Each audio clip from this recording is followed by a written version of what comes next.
Mick Schumachers crash at the Saudi Arabia Grand Prix cost his Haas team around $1 million, £760,000. Mercedes boss Toto Wolff has offered some consolation to Haas following an expensive weekend for the F1 team in Saudi Arabia. Their weekend was marred by Saturday's qualifying session, with Mick Schumacher taken to hospital after a harrowing crash during Q2.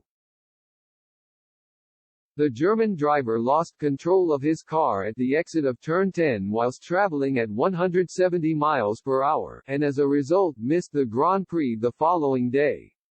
The incident left the team facing severe repair bills, and overshadowed a second successive points finish for Kevin Magnussen, the Dane, who was only confirmed as a team driver for the 2022 season at the 11th hour after Russia's Nikita Mazepin was dropped amid his country's invasion of Ukraine, was ninth at the Jeddah circuit, one place ahead of Lewis Hamilton. It backed up his remarkable fifth-placed finish at the Bahrain Grand Prix. Haas team principal Gunther Steiner estimated Schumacher's incident would cost the American outfit around $1 million, £760,000.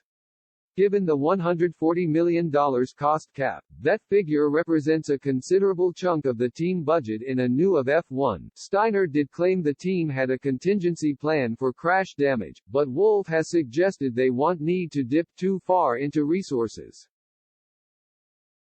You can say that a crash like Mick had falls into the category of a big shunt, and there is an allowance in the cost cap where if you need to build a new chassis, the cost cap will be adjusted for you, explained Wolff, via GPFans.com. The high-speed nature of the Jeddah track caused a flurry of incidents in the 2021 race, and Schumacher's crash had the notion of safety in the headlines again.